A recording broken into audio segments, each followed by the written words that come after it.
It is a beautiful Saturday in Charlottesville, Virginia, and today we are going to go do some vintage shopping at, there's this really cute little vintage store almost literally right around the corner from where I'm staying, and I decided I will take you with me because who doesn't love to watch other people browse the racks and potentially spend money.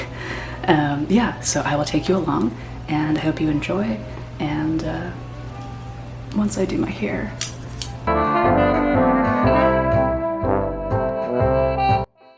let's get to it.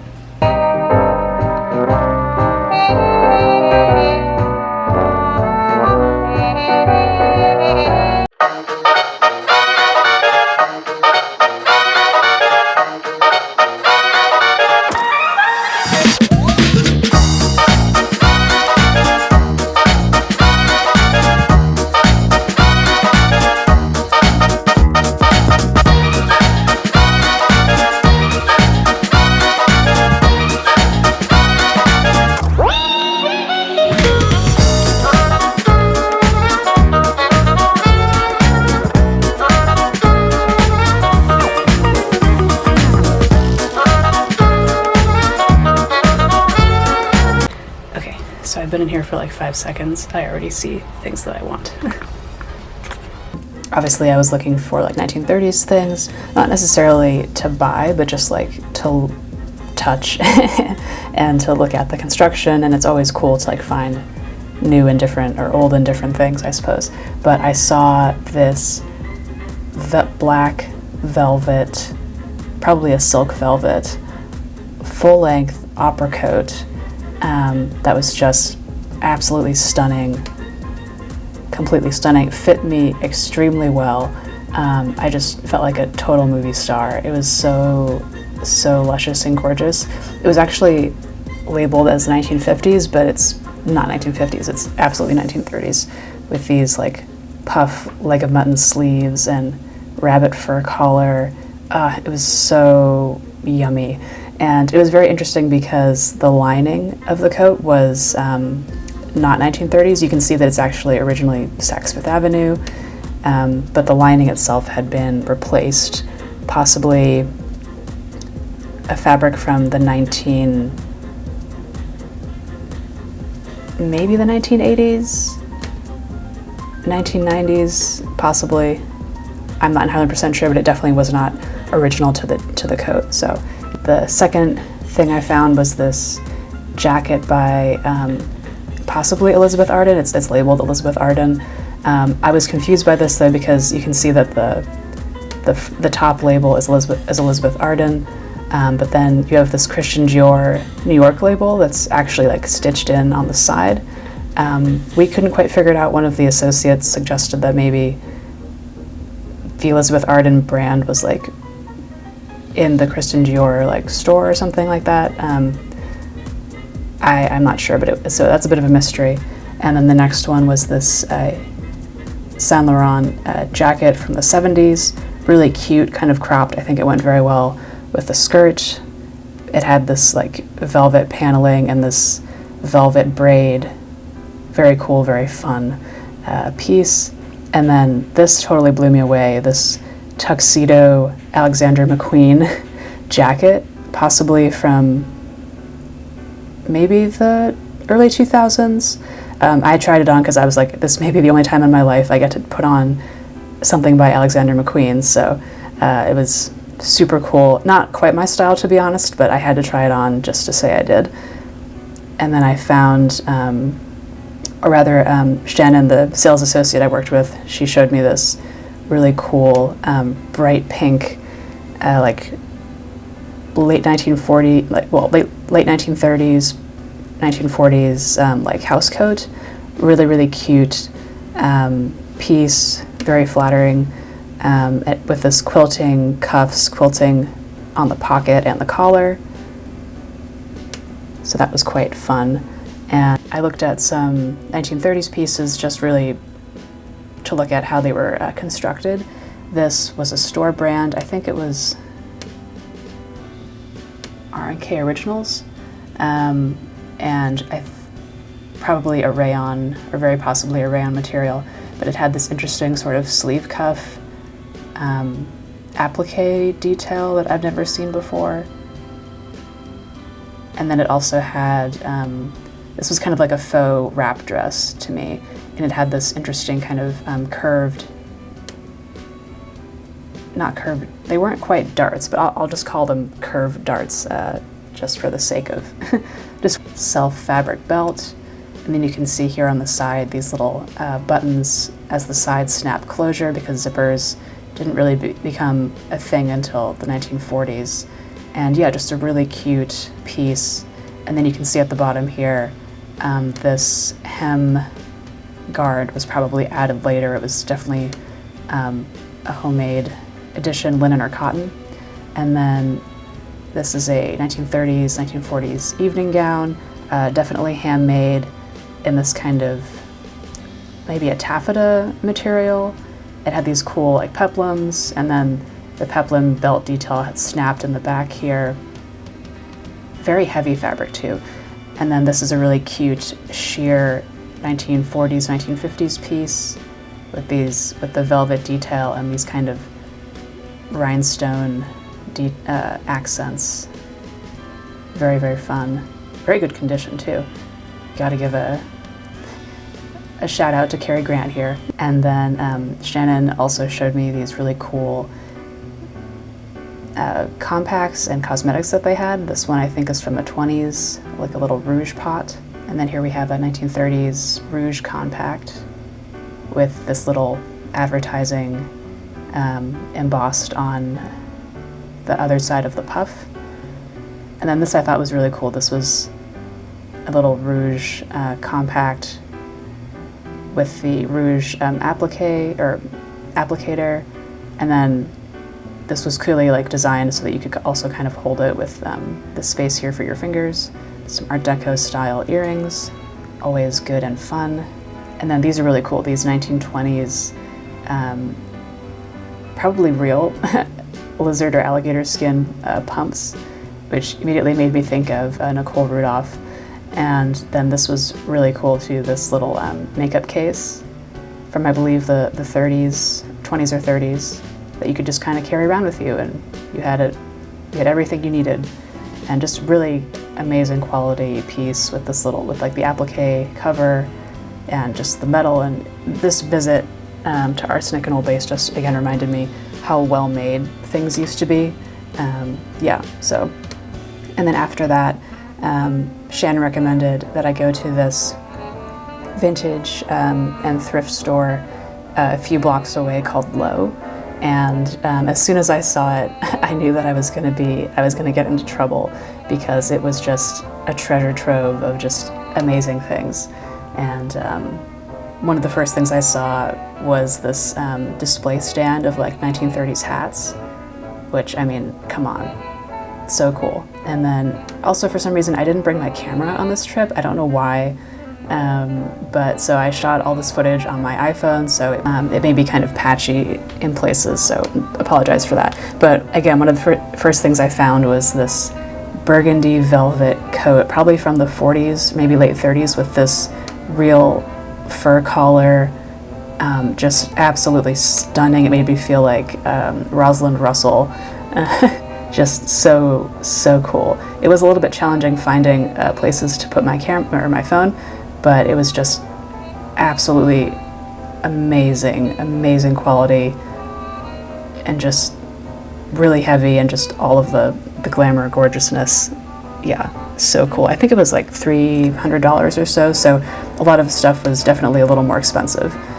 And then I really gravitated towards outerwear, in case you couldn't tell. This coat could honestly be anywhere from the 30s to the 50s, but really heavy black wool, princess seamed coat with this interesting kind of like paneling detail, and then this really cute 60s fuchsia wool suit. And then I found some 1930s and 40s dresses. This was a really cool one with these pockets, and then this kind of ruching detail along the waist. This was also a store piece. Yeah, just very cool and fun. And then this kind of, I think this was a taffeta dress with the all-in-one sleeve, which made me think of Bianca from The Closet Historian, because I know that she makes a lot of this style. But it had these little like velvet accents with like the velvet trim around the buttons, and just so cool and fun. And again, really good quality. And this was a probably late 1930s rayon dress with this really beautiful kind of braid closure detailing in the front. And then this I found, this 1920s, I think it was like a silk velvet or a brocade dress, just kind of hanging on the wall here. Very, very cool. This whole little section was full of like Victorian stuff, which was quite interesting. So, after about maybe 4 hours of browsing, what did I actually buy? I bought this beautiful scarf from Arsenic and Old Lace, which is the first shop that I visited. And it was really, really pretty. I've been looking for something to tie up my hair when I set it. I think that will be a good option with which to do that. And then from Lowe, I found this really cool Charles Jourdan jacket. It's from the 1980s, but it really reminded me of the 1930s opera coat that I tried on earlier, in the sense that it had the kind of dolman sleeve and this very kind of just the shape of it, which I'll show you in a few minutes here, is just very, very cool. And it had this kind of quilted bed jacket look to it, so I snapped it up. And then I got this 1970s slip from Arsenic and Old Lace, because, you know, one can never have enough slips. I have been making a few slips off channel here, and this I'm viewing as kind of a backup in case those don't work out this summer. So yeah, all good things. And then from Lowe, I got this really cute leather bag that the shape of it really reminded me of something of like, you know, Art Deco. And it's probably from like the 70s, maybe 80s. And again, it's also a French brand. Shit, hot tea. Yeah, that's pretty much my Saturday. It was a lovely time. It felt very much like a vacation for me. It's fun to, I haven't been vintage shopping in like maybe 5 years or so, and it's always nice to interact with people in that context where you meet people who like understand like your own sort of perhaps eccentric love of old things, you know? And it was very nice and refreshing just to like vibe with people on that kind of level, because I'm the only person that I know in my real everyday life that like is into this kind of stuff. So it was very refreshing to meet fellow vintage lovers IRL. And yeah, and I know there are probably going to be some questions about, but Carrie, I thought you were doing a no-buy this year. And that is true, I have been doing that. I knew that we were going to, this trip was planned, like I knew for months that we were going to go on this weekend trip. And so initially, actually, I had intended to go and like visit these stores and stuff, but not buy anything, just to kind of browse and just to, it would be a chance for me to like be around vintage, you know, in the wild, so to speak. But after considering, I realized that, you know, if I'm going to spend 2 hours, say, at, you know, at a store working with an associate, taking up all of their time, not all of their time, but like, you know, taking up their time, because everybody's time is valuable, I should probably get something. So I gave myself license to do that, and this was my first sort of shopping experience, in person during the snow buy. And it was kind of overwhelming at first, just from like a sensory perspective. There was like all this stuff everywhere. But I was very happy with how I was able to navigate all of this. And I think a good portion of that is in part due to flexing these muscles that I've been growing during this no-buy period, where, like, for example, like that 1930s opera coat, you know, it was stunning condition for its age. It was a very good price, I think, for what it was and its condition. Like, if you were to see that, something like that on eBay or Etsy, it could probably go for, I don't know, this is a ballpark, but maybe $500. You know, it was a good enough quality to be of a much higher price, and I think it was marked at like $250 or something, which isn't nothing, but it's not what it could have been priced at. You know, and obviously, like, it's Saks Fifth Avenue, it has that like brand status, you know, and just the fit and everything and the material, it was all gorgeous. And I feel like me in a past life, or like certainly 5 years ago, or if I had been in that situation at any other point, I would have been like, oh, you know, it's a sign, I have to get it, it fits me, it's Saks Fifth Avenue, it's 1930s, it's velvet, yada, yada, yada. I would have given all of these reasons and like wind myself up in a way in order to buy it. What I thought, I did think about buying it, not gonna lie, I really considered it. I had the store put it on hold for me, and, you know, I walked around, I went to Lowe, and really sort of thought about what I wanted to do. In the end, I decided not to buy it, and I'm very pleased with that decision. I think it was the right decision for me. One is it's incredibly luscious and extravagant, which is great, but I felt like I wouldn't wear it enough to be able to justify spending that much money on something that I would wear maybe once or twice a year. And I already have this other coat that I'll talk about in a couple of videos that I wore as part of my wedding outfit, and that's a coat that's very luscious and fancy and gorgeous and would basically fill all of those needs, you know, like that box of like fancy vintage style coat is already checked because I have that other piece. So I wouldn't really wear it enough to justify the cost of it. And also one of the reasons why I don't buy and wear or just have, you know, a lot of true vintage pieces anymore, especially because like my aesthetic is obviously 1930s and those pieces are like 80 years old. And, you know, a lot of it, in my opinion, is not suitable to wear in like one's everyday life. I know people do that, that's just not for me, which is why I would rather make my own things or commission someone to make them for me. And I know that there's a certain amount of privilege and skill and knowledge involved in those decisions, but that's what I prefer to do, and I'm slowly working, obviously, on doing that and taking you along as part of that journey. Another thing that caused me not to buy the opera coat is because, and this was one of the first times that I've been in a store and like really looking at things through the lens of like a sewer and a maker. And one of the like dialogues that I was having with myself during this time was like, hey, I could potentially like make this. So if you want to see me recreate this opera coat on the channel, please let me know, I would totally do it. And so I was also looking at these objects from the perspective of how could I, from the perspective of a maker, and like how could I make something like this? How could I recreate this? How were these items made, you know, at the time, and like the techniques and things like that, and some of like the seaming detail and things.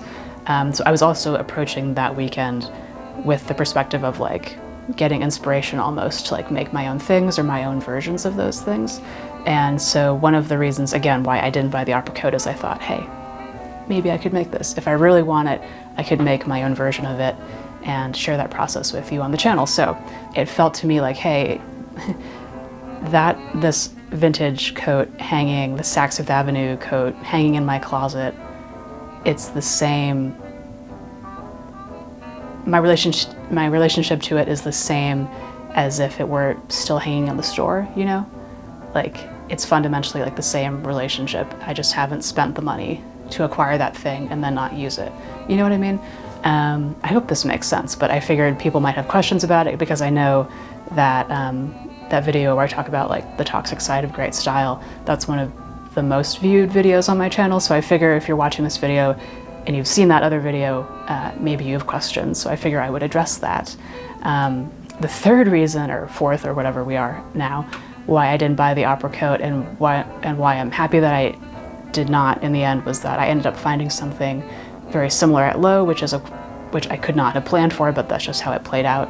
And that's of course the quilted jacket that I will show you here in a second. The quilted jacket, it's from, as I said in the voiceover, the 1980s, but to me it has this kind of silhouette, and I'll show you some better footage here in a second, but it has a very similar silhouette to the opera coat. And yeah, so in the end I was like, well, this kind of fits it has some of the qualities that I was looking for, but it's newer, and it just seemed like the better, more practical option to go with. And yeah, so I'm super happy with it, and it was a really great find. And yeah, very pleased. I loved chatting with the woman who sold it to me, and just sort of learning about how she comes across and like acquires the items that they're selling. And I didn't catch her name, unfortunately, but she was just delightful. And yeah, I'm very pleased with this. And yeah, that's pretty much all I have to say. Thank you so much for watching. I really appreciate you being here and sharing your time with me. And I also want to extend a very special thank you to Shannon from Arsenic and Old Lace. Thank you so much for your time on Saturday. You made me feel like a VIP, and I'm so thankful. And yeah, I hope to see you there again sometime soon. And yeah, and just wanted to say thanks for your time, and thank you all so much for watching. I hope you have a great rest of the week, and I will see you on Monday with another video. And feel free to like and subscribe, and I'll see you later. All right, bye.